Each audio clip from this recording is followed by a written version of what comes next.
So thank you, everyone. We'd like to welcome you and thank you for taking your time from your schedules to sit with us today and learn how to run a successful intranet and discuss the early findings of SWOOP's very first SharePoint Intranet Benchmarking Report. The goal of today's discussion is gaining insights into how organizations across the globe are leveraging SharePoint intranets, as well as understand the impact a good intranet has across an organization. Our hope is that you will be as interactive as you feel comfortable. Feel free to come off mute and ask questions. If you'd rather ask the questions on our Q&A tab, we'll make sure our panelists are presented with them. And as Gemma stated earlier, we'd love for everyone to introduce yourselves on the chat and tell us where you are joining from and what organization you are with. I'm Coco Molina. I'm responsible for customer success and growth for the Americas, along with my colleague, Gemma Saint, who will be our moderator for today's briefing. In her past life, Gemma has built and overseen intranets for several global organizations. And joining Gemma and me today is a distinguished panel of experts in the digital communications field that includes SharePoint intranets. So let's meet our panelists today. With us is Jamie Stokes, Director of Digital Communications at Cox Enterprises. Susan Hanley is President at Susan Hanley, and Chris Harrer, Associate Vice President of Digital Internal Communications at Comcast. We feel honored to have such a knowledgeable and diverse group of experts with us today. So now, without further ado, let's dive into SWOOP's initial SharePoint benchmarking report findings. Gemma? Thank you, Coco. Welcome, everyone. So we want to keep this really informal. We want you to take away with a lot of insights and key points today. This it is being recorded, so just to let you know, if you want to put any questions in chat, feel free, and then we will ask the experts. We are very lucky to be joined by Chris, Jamie and Susan today. So you won't hear a lot from SWOOP at all, from Coco and myself, because we're going to let the experts do most of the talking. But what we're going to do now is just talk through our findings, so our key 5 insights that we found from the benchmarking report, and then we'll talk through with the experts, okay? So, as Coco said, our first ever benchmarking report for SWOOP for SharePoint. So part of that benchmarking, we analysed over 36,000 intranet pages. We looked at over 14,000 news articles, and these intranets were accessed by almost 100,000 employees. So big numbers here, okay? So if you'd like to get involved or see the report, if you haven't already downloaded it, you can scan the QR code on this screen and then you can access the benchmarking report. But if you haven't looked at it already, then I urge you to, as Coco said, as a former intranet manager, to have some of this information at my fingertips. It would have absolutely changed the way that we worked, or I worked as an intranet manager. So it's super useful. And if you've got any questions at all, you know, pop them in chat and you can contact Coco and myself anytime that you need to. So I'm going to start with the first insight that we found. So the prime time to read news on the intranet, which I think is really important, okay?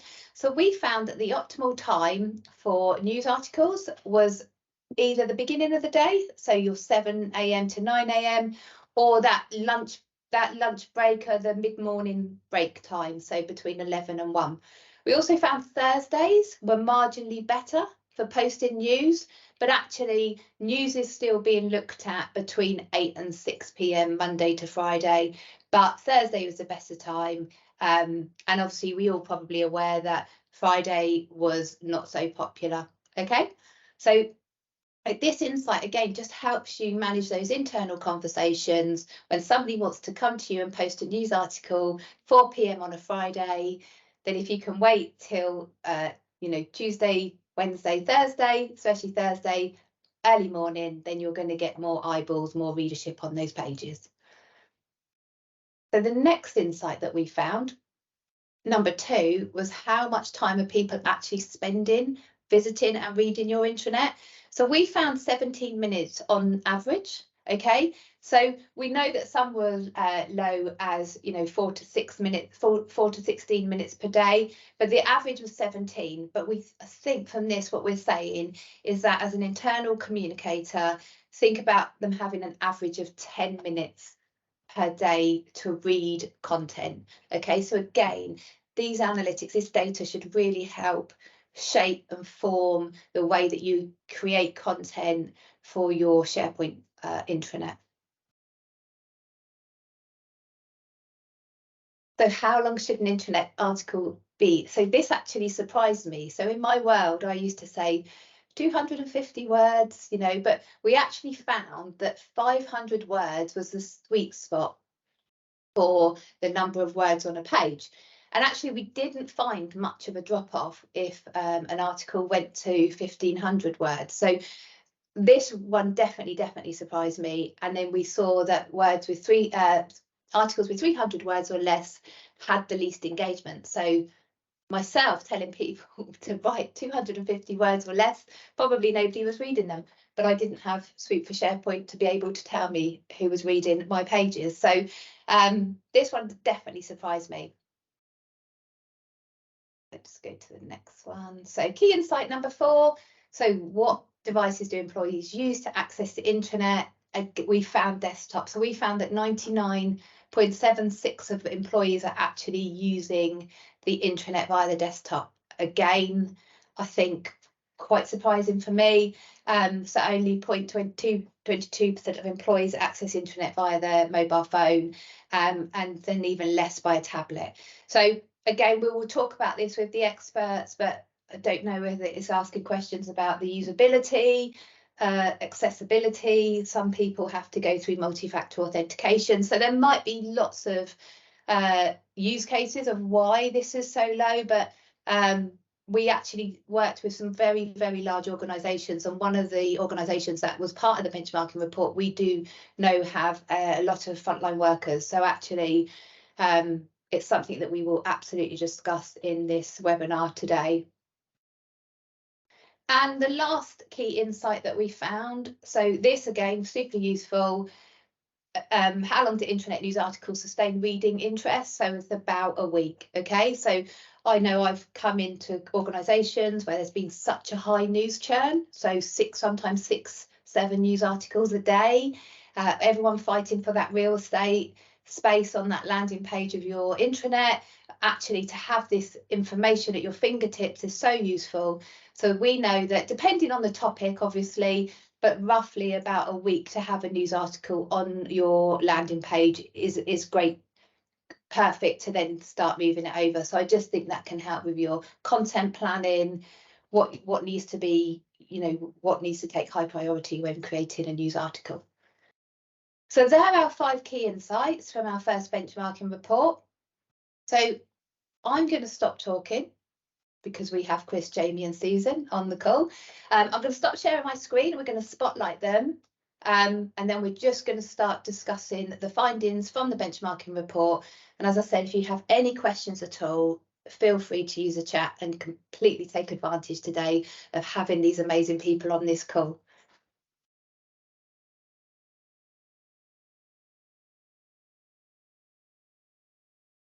Perfect.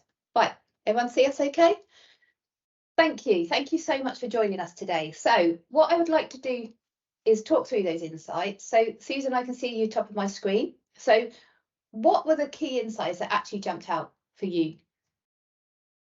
I think for me, maybe the insight that was that more than 99% of the access is via desktop. And it's not that I don't believe it, because I think I've seen that to be the case in my consulting practice, but it does seem very inconsistent with the messaging that we get from Microsoft with features that are rolling out mobile first. And I do see a mobile future. I'm just not quite sure we're there. Even with frontline workers, many people in many frontline experiences, you can't have your phone with you. And so I'm just wondering how is this going to happen in the future? Because it's just not something. So it wasn't surprising. I found it confirming, but inconsistent with what the product vendors are saying. Yeah. Absolutely. How about you, Chris? I can see you nodding. Can I actually just chime into that statement that Sue Yeah, made actually before I absolutely. answer?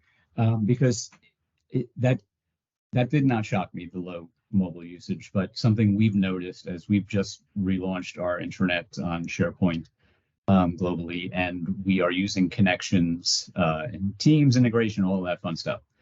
Just looking at the numbers today, so and I'm just going to look at my screen real quick. We have noticed going through Teams and through connections, we were at a 2% mobile rate. That's all it was.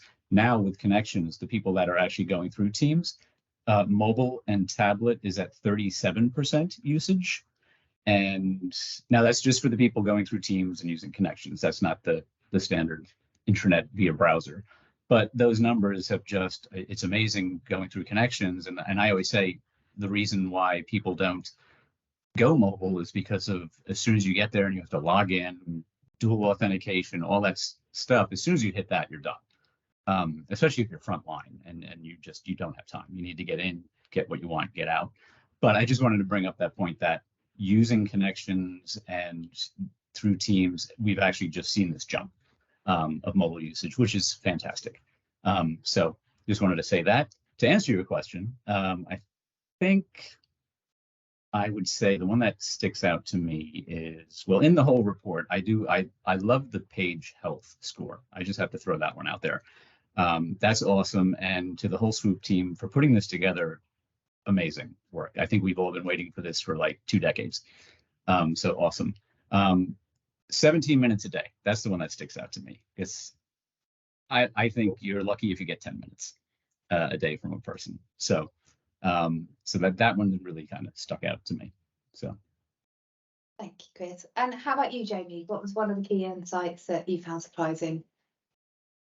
I know we're going to get into a lot of the key insights. Happy to do that, but I actually just want to talk about the report as a whole. Just the fact that this type of report exists in our industry. So kudos to the SWOOP team for just creating this in the first place, because I do think as I talk to comms teams and intranet managers, I think teams are looking for guidance like this. They want some type of handbook and guidelines. So thank you for creating the report itself. And I think it can be great guidance moving forward for people. But what I would also advise folks on this call to consider is every organization is totally different content strategies, different channel mixes, different look and feel of your intranet. So I would just advise everyone here, it's wonderful to see these SWOOP numbers, but also do your own baselining and assessment to understand what good looks like for your organization.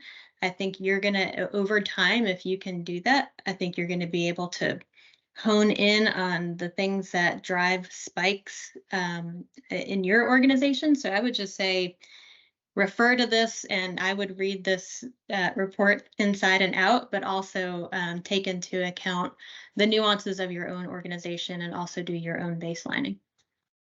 Absolutely. Yeah, definitely. And I do think as well, it is about, like you said, Jamie, these are different use cases, how people are using intranets, and actually probably going back to your point, Susan, about being surprised about the mobile access, actually, is it that people aren't maybe putting on content or the stuff that people need, your frontline workers or the people more likely using that intranet, mobile access? Are we thinking about our end users, or are we just trying to put content on our intranet that we think people might need? Which goes back to Jamie's point, is, think about your organization and do what you need to do for your intranet. Yeah, I think it might be maybe, but I think Chris's point that when you're already on Teams on your mobile device, the fact that the intranet is now coming to you with full fidelity experience is a game changer, because the previous SharePoint mobile app was not super easy and you had to go to it. It was a different destination. So I think Viva Connections hasn't been deployed everywhere, but more importantly, you know, having you're already in the destination, already logged in, which I think will support more mobile use. I think that's probably why you're seeing. I think well, that's the fact that you're seeing, and that's encouraging for me. And the other thing I think to think about is for the last 3 years at least, who's been mobile? I mean, expecting mobile to have happened during the pandemic.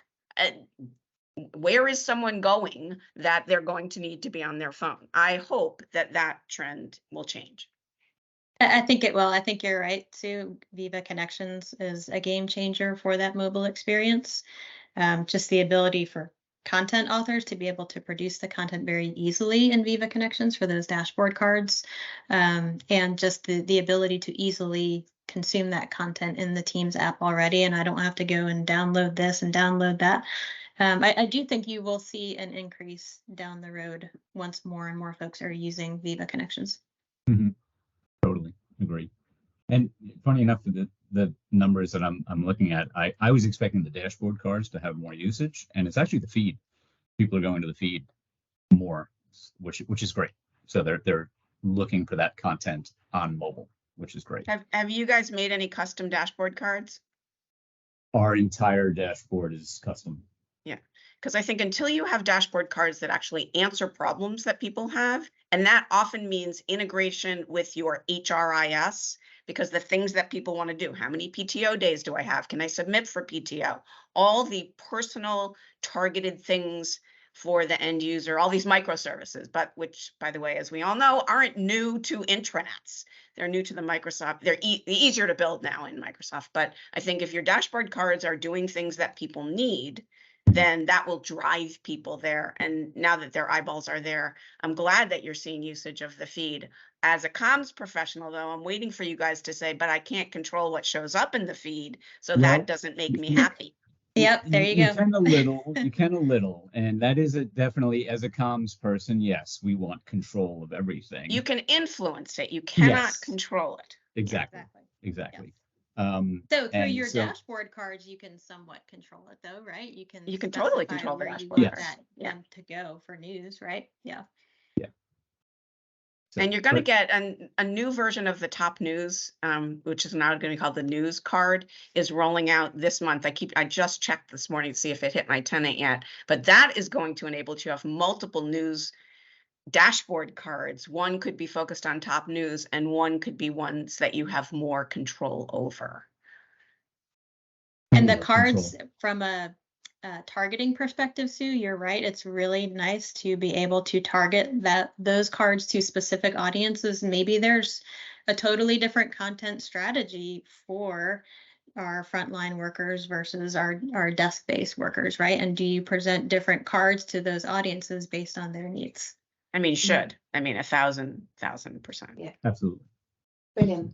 Thank you. This is just so insightful, and I know actually one of our customers in the UK they're doing that personalisation depending on where they are within the business at the moment, which I think is super useful. So I'd like to bring back to the key insights, the benchmarking report. So the news time, first thing in the morning, that mid-morning break, where someone might go and get a coffee, or up to lunchtime. Is that something that you would see, and on a Thursday?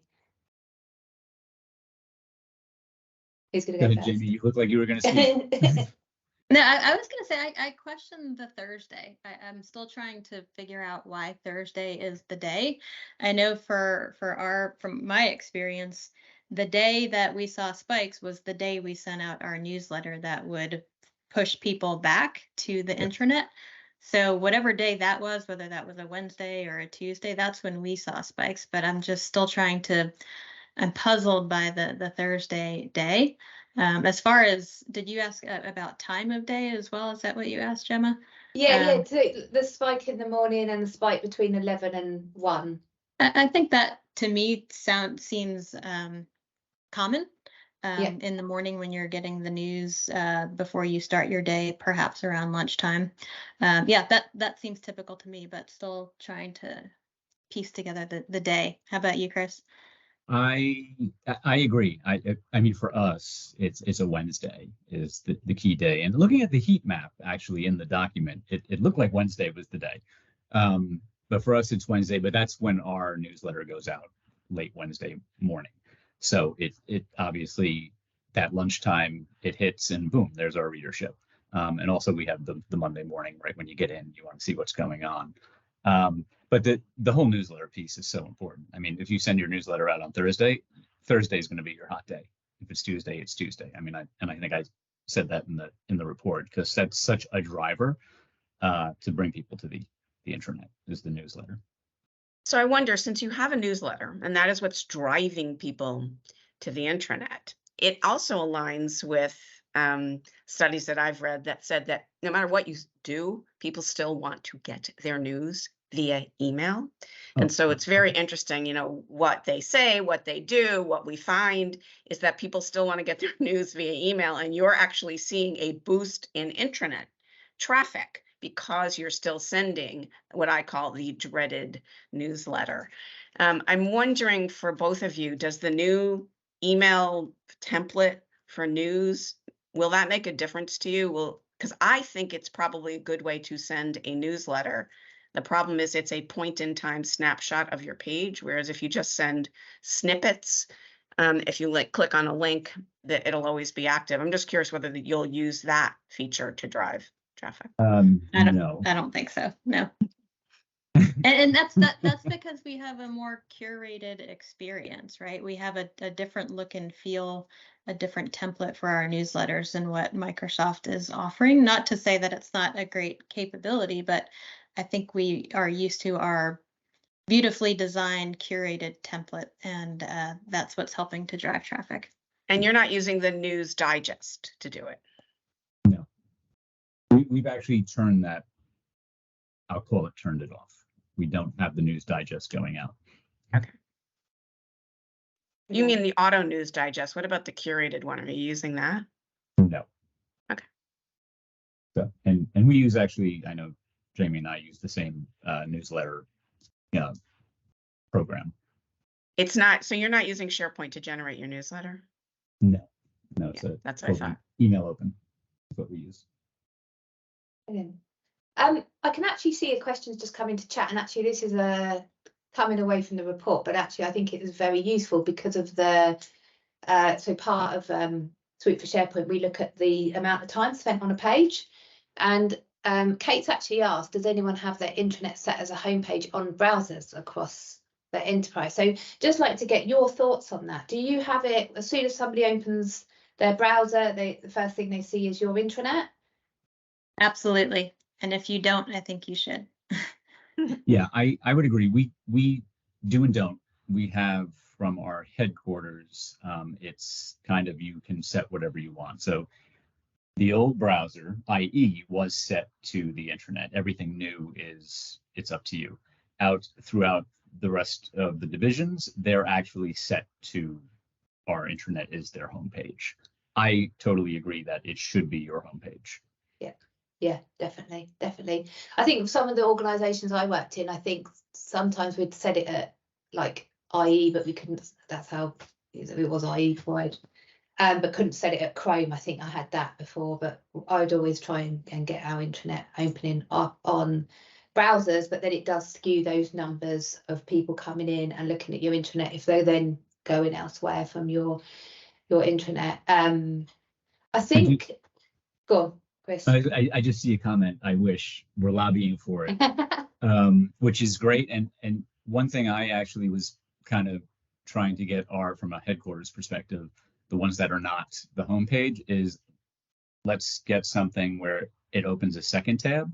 So that way you're not affecting their whatever they have their homepage at, but have that second tab open up, which is your intranet, because they can do that. They can push that to everyone's machine where the second tab opens up. So just another option if you're lobbying for it. But I just want to throw in a word of advice. If you're going to submit for any intranet awards, do not count that everyone in the organization opens the intranet every day if you've set the default to be the homepage. That will get you dinged. So that doesn't count as adoption. That just counts as you cheated your way to a metric. Noted, Sue, noted. I was Wow, just going to say, okay. let me note that one. Yes. Yes, exactly.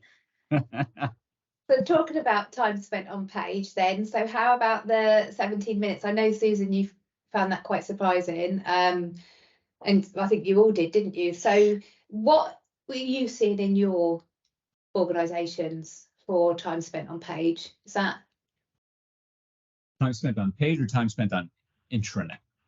let's do time spent on intranet and then time spent on page. I say 8 to 10 minutes and you're doing great. 17 minutes, I think is a lot. And I think, as we were joking earlier, I think that's 8 minutes reading the news and maybe 9 minutes trying to search for something that you can't find.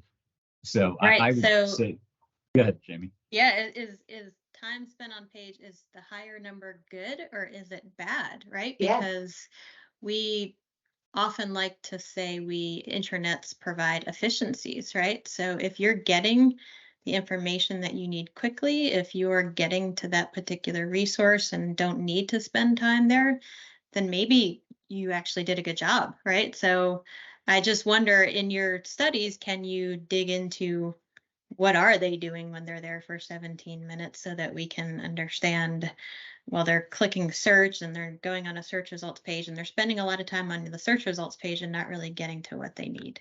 Definitely. Yeah, I was thinking the same thing. I like to think a good intranet has a hit and run kind of a strategy, because people are trying to get a task done. And if you're a good intranet manager, you want to help them get that task done as quickly as possible. So I want them in, finding what they need, and then taking it out to apply in their work. Yeah.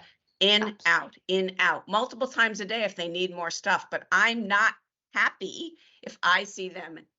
A lot of dwell time on a page could mean the page is hard to read, hard to understand, too long, didn't give me the answer I wanted exactly, where I expected, because the search brought me to the page, but not the topic because my page had too many topics on it, all that kind of stuff. I want people to get information quickly and then get out and use it. Otherwise, I think we've kind of failed.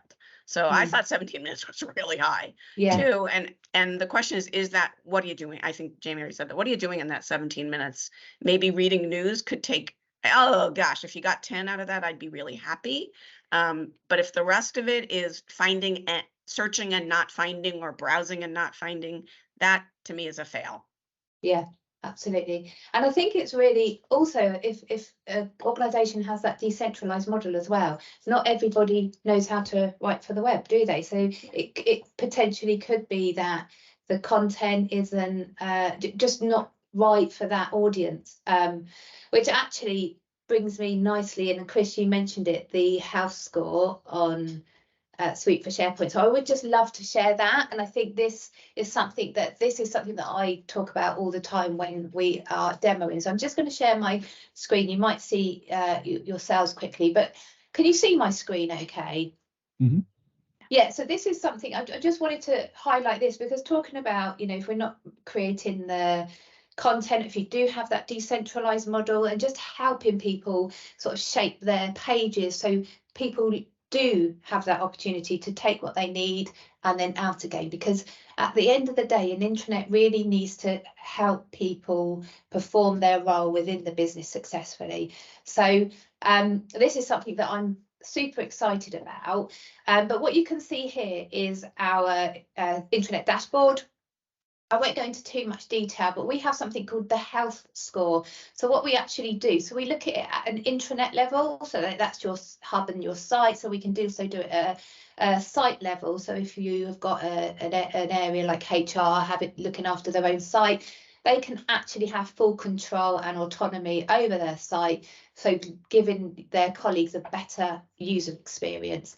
But the health score looks at the quality of the page. That looks at things like spelling mistakes and broken links, and also the last time the page was updated, the experience. So to your point about the content on the page, is it chunked? Do you have headings? Do people know what they're going to get from that page? And then the engagement looks at, and again from this benchmarking report, the readability of that, the read time of that page. So for example, if a page has 2 minutes read time, but you're seeing that people are spending 17 minutes on this page, then it's going to flag that there's something wrong. And then that will allow you to then, as a user or an intranet manager or as a site owner, to be able to go in. And I'm just going to show you quickly. So here we aggregate the pages that need looking at. And what you can do is then if you click on the page, it then takes you into the page tab where it does a deeper dive into that health score, looks at the engagement, so the visitor time, the quality of it, and then the experience. And then down here, it shows you if there are any broken links or the spelling mistakes. So that's just something I just really wanted to show everyone, that I think we've taken that step back at Swoop, and I think the product team have done such an amazing job. But something that they, you know, when they started looking at analytics for SharePoint is your intranet useful? Is it usable, and is it used? So I think that's something that, like, a really good takeaway when you're building your intranet, is those 3 points. Is it useful, is it usable, and is it used? So I'm going to stop sharing my screen now. I just wanted to take that time because we're talking about the quality of content. I just think this is a really clever addition that we have for Swoop for SharePoint. I love the broken links piece. Me Okay, too. Because we were trying to come up with something for our, prior to our launch, our older intranet. There were broken links and some of the HR stuff, and trying to track them down was just really brutal. So to have that tool in itself is amazing. Yeah. I literally just got asked about this last week, and there really isn't anything great that does it very well. It's really, really hard to find. So you could, sell the analytics based on that feature alone. Yeah. Well, because I know that on when I managed intranets, I would block out Friday afternoon, and Friday afternoon would be my time every week of going through the intranet, just double checking broken links, spelling mistakes, looking at the page to see if it was, still up to date, checking that the publisher was still there, the author of that page was still there, and like, that's what I mean. If I had this at my fingertips, I would have had Friday afternoons back, like click, click, click. So I just think it's amazing. There's So a anything training else? aspect, but there's a training aspect to this as well, because the reason you get the broken links, 90% of them, are because someone uploads a new document that had a link to it, and they change the file name or change the format, for God's sakes, and then anyone linking to it now has a broken link. So we need to educate people. First of all, don't rename your files. Someone might be linking to it. So choose a good name to begin with before you upload, and then make sure that you're using the proper link method so your links do not break. So, overriding what was there using version control will not break a link. But if you put dates in your file names, like, October 2023, and then you upload a new one, November 2023, every link is going to break.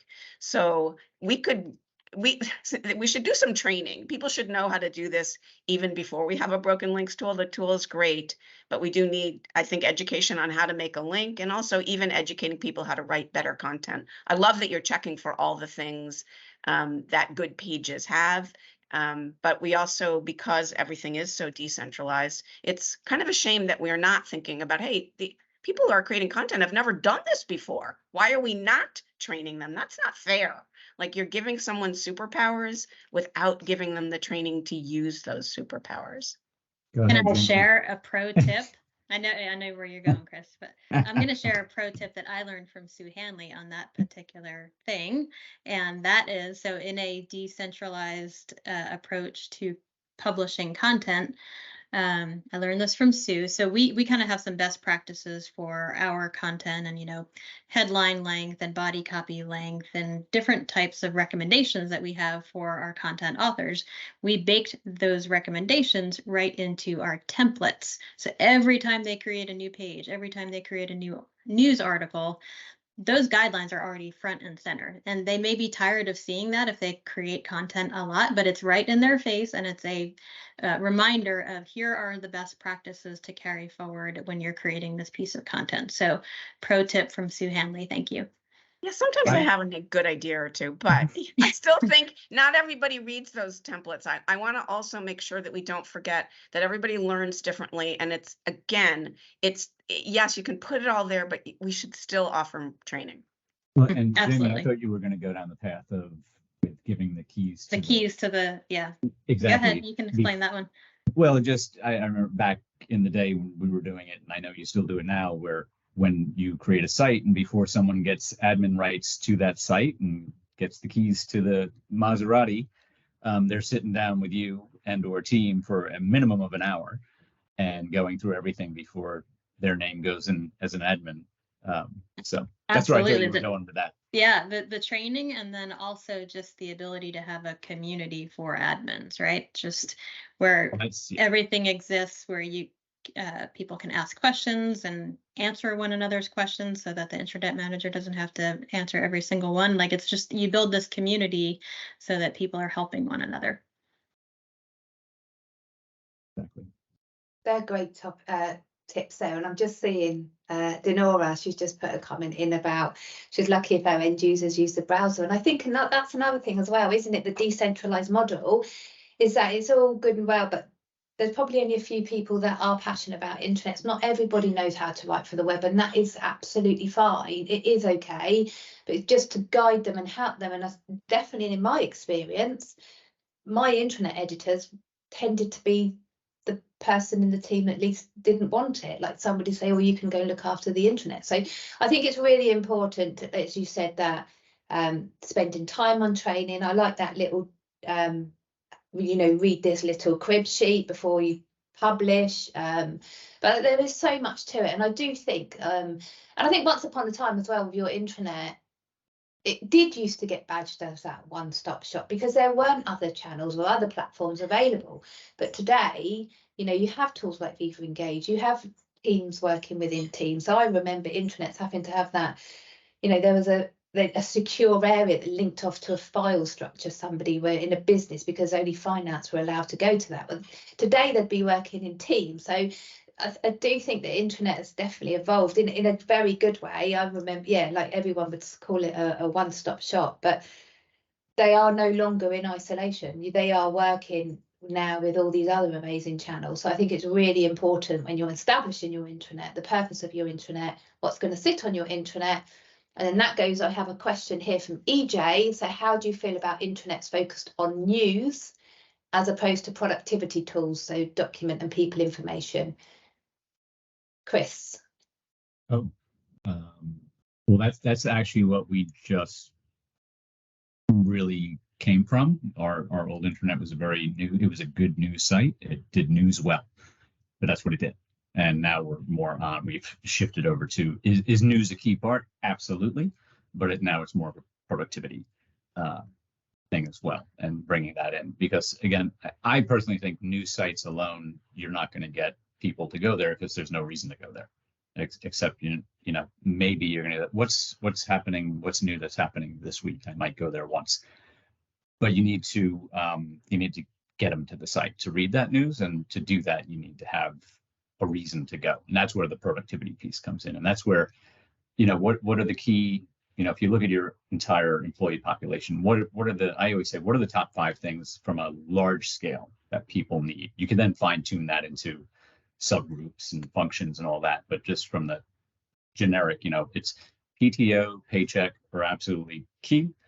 You want to filter those through from your HR systems and get those just right there. So it's quick and easy. I mean, we did that. We didn't have that. We did it on the news site, and I had to push that through. We had to do an analysis, and it came back with it saving 5 million clicks a year just to get your PTO. It's pretty crazy. 17,000 hours. It came out to about $300,000 a year in productivity costs. But that's just to put an API with your PTO in there. So it's amazing, but it's one of the most popular pages on the internet where that PTO is sitting. So bringing that stuff in and that productivity stuff is key. I don't think you get funding if you're news only. Well, I don't know how you get a redesigned fund if you're not impacting the KPIs for the organization, which largely wrap around productivity. So I think it's a non-starter to be just a news based internet. Jamie, anything to add? No, I agree. I think it has to Yeah. be a nice balance of both. And even breaking down news a little bit more. What is, so Sue knows this. I call it the vegetables and the candy, right? So when we think about content and news, I think it also has to be a balance of the different types of content. So what I mean by vegetables is like, I know I have to read corporate news and things about our goals because that is good for me to know, and I need to consume those vegetables. But having that other balance of, okay, maybe there's a little bit of candy on the page that's going to draw me there in the first place. Maybe that's a daily poll or something like that, where it's just a little bit more of the engagement piece, a great employee spotlight. So having that balance within your news of the vegetables and the candy, I think is also a nice balance in addition to all of those productivity tools. I love that. Vegetables and candy. And I think that again in our benchmarking report, we definitely saw that. We definitely saw the different types of content would then have different readership types, and we see that and we get it. But it is, I really like that, and so I think that's something I'm going to use, Jamie. I'm going to steal with pride, because I think that's a really nice analogy to talk about different content. I can see that we are coming up for time, but I just wanted to sort of finish it off with you today to just ask a question. So benchmarking report, how do you think people that intranet managers, internal communications, people that work within digital workplace, how should they be using these insights in their thinking when it comes to if they're redesigning intranets today, if they are starting to look at SharePoint as a platform, like how can they use these insights to just really think about what sits on their intranet? Susan, let's start with you.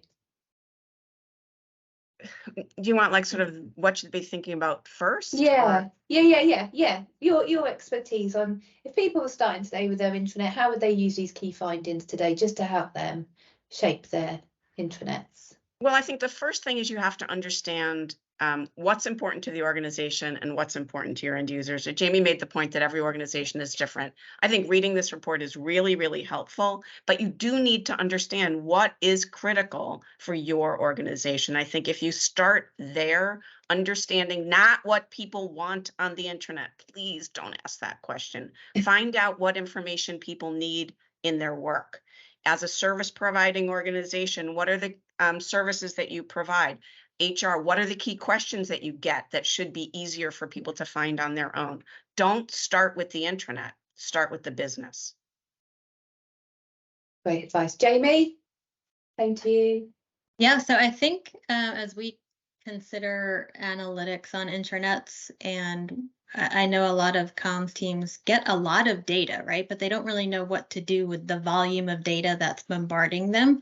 So I think what this report does, and the takeaway for me from this report is, what are those things I should be focusing on in my data, right? Maybe I do need to look at time spent on page. Maybe I do need to look at published dates. So I think this is a guidebook to help folks on what should I be looking at within the data that I'm gathering. Totally agree. Totally agree there with both points. It is a great guidebook. And I think what Jamie mentioned earlier, it's, you have to take this, absorb it, and then you have to go back with your system, or if you're building a system or you have a current system, and really build your own baseline. Every company is going to be different. And I was saying earlier that, not on this call, that, if I'm working at, one of the big four accounting firms, is so different from working at Comcast, where we have 50,000 frontline employees. It's just so different. You have to understand what is that baseline for you and try to get out and actually meet some people in the same industry. I mean, crazy enough, that's how I ended up at Comcast. I was actually baselining with Comcast while I was at Cox. I ended up working at Comcast, but that all started from doing a baselining thing, and looking at our metrics across the same industry. So getting out there and just understanding that and really using this as that guidebook it's a great start, and it's really impactful and great that it's out there now, because this data hasn't really been out there, so it's fantastic. Yeah, absolutely. And I think I was on the UK call earlier, and they said something very similar about that, about speaking to other intranet managers, using your network. And I actually put in chat about like LinkedIn. Like, I have found the LinkedIn community so helpful, just asking people, being bold, asking, and most people will be quite happily share experience, insights with you. So I definitely recommend that. And I do think using this benchmarking report just to have those internal conversations, just to maybe set your benchmarks or your KPIs if you're not sure where to start. So for example, I think in the report that we found that 90% of people are going back to that intranet. So maybe we use that as a KPI, but that might not work for your business. To your point, Jamie, you really need to think about your business and how it will use the intranet, the purpose of the intranet, and how the intranet is going to be, how you're going to build out an ecosystem of channels that sit alongside your other platforms if you are using tools, as I said before, like Viva Engage and Teams and email, because I don't think email is gonna go away, unfortunately. I'd like you, Susan, like I like the amount of times that I had to pull together a newsletter, but it is people still very reliant on that, and I think things will shift. I do think things will shift, but I've still got some more slides I want to share. I don't know if there's any questions. Is there any? I don't think anyone can come off mute. I think everyone's been muted, so I don't even think anyone's brave enough to come. But if there's any questions, Kai, Coco, that I may have missed in chat, because I haven't really been looking at the chat because we've been chatting, but I'm just gonna go back and share some more slides so we don't run out of time, and then if we want to pick up some Q&As, we can. So just bear with. Can you see my slide? Yeah, I've just put it in presentation view. Perfect. Okay, right. So I already shared this screen, but if anyone came late and you want to download the SharePoint benchmarking report, you can today, but definitely take some time to read it. What actually started out, I think we were going to do a page or so in the Viva Engage benchmarking report. Actually, there was so much valuable information that we've decided to then build a benchmarking report just focused on SharePoint. We are going to be doing our next SharePoint benchmarking report next year. So we would love if you use SharePoint Online for your intranet to definitely get involved. It's completely free to join. We can work with you to get Swoop for SharePoint set up, but it would just be great to get some more organisations to really validate that data and just see if anything new. So as Chris said, with Viva Connections, if more and more organisations are using Viva Connections, are we then going to see that mobile, desktop and tablet figures change?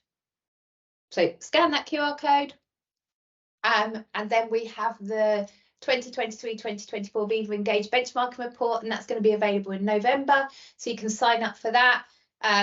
These again, really great insights, and I just urge, if you've not ever looked at one of our benchmarking reports, they are brilliant. They are free to download, they are free to use, and I just think you could just hear how other organizations are doing well, how they're using the tools, and absolutely use them as examples, takeaways for you to help you embed these channels into your organization.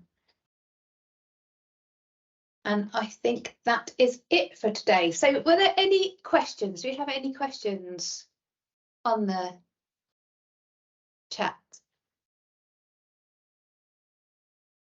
You're also welcome just to raise your hand and ask a question live.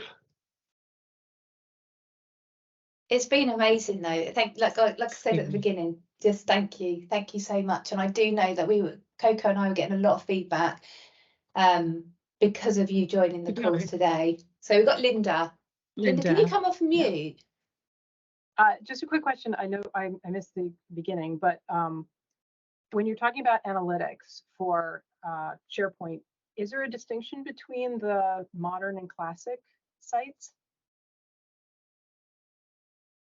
So for SWOOP for SharePoint, we only look at the modern sites. Modern, okay. Yeah, for classic. So do you have a classic site or do you have? So, well, interesting what I have. So I used to work for Johnson & Johnson. I no longer do, but I Okay. am a consultant. So I know when we were at J&J, and I am consulting with people who use SharePoint, we did have a mix. So a lot of we had Okay. knowledge centers based in SharePoint. Because of the design aspects and because it was there first, most of it was based in Classic, but we were adding comms pages because it's easier for people to update, less on design, it costs less, all that kind of stuff. But we noticed we didn't get the Google Analytics with the comms sites. So we were always kind of, okay, then we have the bare bones SharePoint Analytics for the comms. So just wondering if this looked at both. So SWOOP for SharePoint just looks at the modern sites, which are those communication sites. Yeah, so the modern SharePoint sites. So yeah, and I think that's something, because I was actually, before joining SWOOP, I was actually a SWOOP customer. And I actually remember sitting on a call with Kai, our CEO, who's actually on the call, saying, Kai, I need analytics for SharePoint. And they were like, I'm working on it. What do you need? So I'm really glad that it's actually come to fruition, and we are talking about SWOOP for SharePoint today, because it is an amazing product. But it is like you said, Linda, there is just no analytics. I mean, there's stuff to get by, definitely, but I think if you really want to take that measurement to those actionable insights, it's just out of the box analytics just aren't there really, and this is why we've developed this product, SWOOP for SharePoint. But yours is still focused also on the classic, not the modern. No, modern only, not classic. Right. Classic. Oh, modern only. Not modern, classic. yeah, not classic, not classic. SharePoint on-prem, not at all. We look at the new modern SharePoint Online. Good to know. Thank you. Thank you. I think we've all had those conversations with Kai where we're asking for better SharePoint analytics. So yes, we have. We can relate. Yeah, we have. And I think that's it, because I use SWOOP for Viva Engage and SWOOP for Workplace by Meta. There you go. But I was going to say, I think analytics is an area Microsoft has left for third parties to fill. Yeah. And there's some basics. There's definitely basics. But if you really care about analytics, that's a good place to invest your third party dollars. Yeah, definitely. I agree. I absolutely agree. Definitely. And I think it's so good to say most of the communication tools, well, all communication tools are digital. You are online, so you can trial and error. You can use that data to really back up those decisions or make tweaks. And I say to people as well, if you're building campaigns, don't wait until the end of that campaign to measure as you go, and use that insights to then make those changes, make those tweaks as you go along, rather than just wait and then report. But it's an amazing product. But yeah, if anyone's interested, I'll do the little sales piece now. Coco and myself, we cover North America. So if you want to get in contact with, I think Kai shared our LinkedIn profile. So LinkedIn, you can contact us by going to swoopanalytics.com and finding our details on there. But if you want a demo, if you want to get involved in the next benchmarking report for 2024, we would absolutely love that. And then Viva Engage benchmarking report is coming. And then in December, we have the Viva Engage Festival as well, which are also, you need to be there as well. But thank you. Kai, anything from you? Sorry, no, I just made a typo mistake when I put Jamie's name in, which I've just fixed. Apologies for that, Jamie. I misspelled your surname. Fix that up. No, nothing for me. Lovely to see you all here. Fantastic. And a heartfelt thank you to Sue, Jamie, and Chris. I've been following you guys for a long time and see you in various conferences, and the respect for your voices in the room is always is amazing. So we're honored to be in your awesome company today. Thank you. Yeah. And we hope that the conversations and the discussions in regards to SharePoint don't end here. Hopefully you found the session valuable. You've taken some little gold nuggets from it. I can see that someone's already really enjoyed the veggies and candy portion of it. So anyway, just connect with us, connect with Chris, Jamie and Susan along the way. I'm sure you're going to really be happy you did. So thank you for joining us today. Thank you, everyone. Thank you. Thank you. Thank you. Thank you. Thanks again. Thank you for your time. Thank you. Thanks. Bye-bye.